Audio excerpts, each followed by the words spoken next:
I'm a great believer in prison reform, and I don't believe in locking people up without any purpose. When somebody has done something wrong, there should be an opportunity for a change, and that change should be dramatic. The persistent shadow of criminal records in our society is something that needs to be addressed, and Paula Harriet, the chief executive of Unlock, recently called for reforms to our criminal record system, a plea that deserves our attention. Harriet's argument is simple yet profound. If we expect people to rebuild their lives after mistakes, we must stop shackling them to the past. Consider the case of Louise Haigh, the former Transport Secretary, the chaos, the scandal last week. Over a decade ago, before entering public office, she was convicted of fraud. Her penalty was minimal, reflecting the magistrate's recognition of the crime's low gravity, yet this decade-old indiscretion cost her her cabinet position. Should this past act, long spent under law, define her forever? Or, as David Cameron once said, are people not entitled to err to a private past?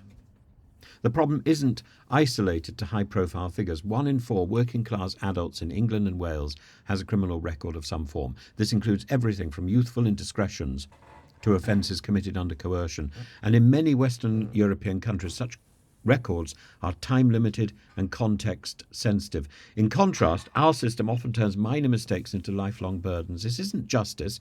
This is a failure of our system to recognise human potential for redemption. We're looking at the wrong side of the coin here. Harriet herself illustrates this point poignantly. After serving a 4-year prison sentence for drug offences, she rebuilt her life, becoming a leader in the charity sector, yet her criminal record follows her relentlessly. Every job application, volunteer opportunity, and even the prospect of crossing borders becomes an interrogation about her past. How does this help society? It doesn't. Are we not better by enabling her and countless others to contribute fully to her new resolution? Or otherwise, what is the point of change? Our current approach undermines both fairness and practicality. Enhanced DBS checks frequently disclose old, irrelevant or minor convictions. Employers, particularly in sensitive sectors like healthcare and education, may reject applicants not based on their present capabilities but on outdated fears. And this approach wastes talent and discourages reintegration.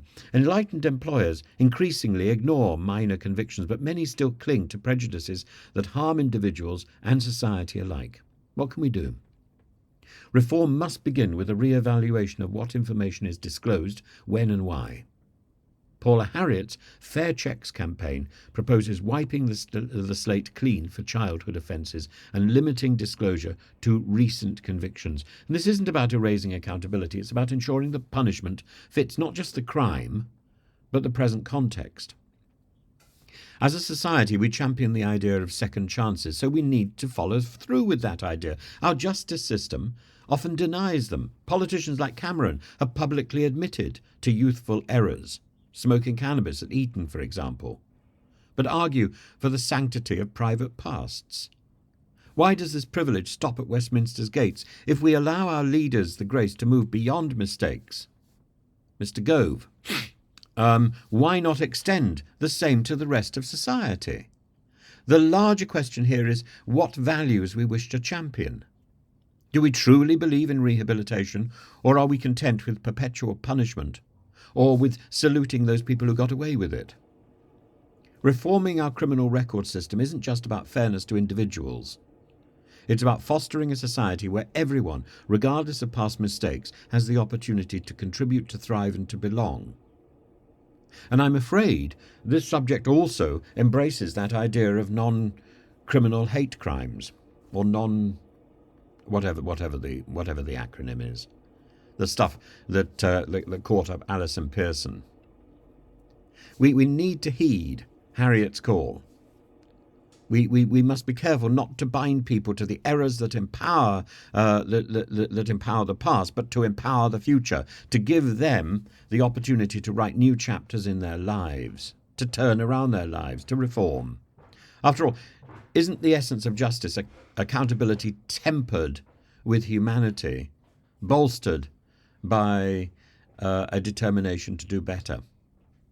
So everybody needs to do better. Everybody needs to reform. And we can start that by reforming the justice system itself.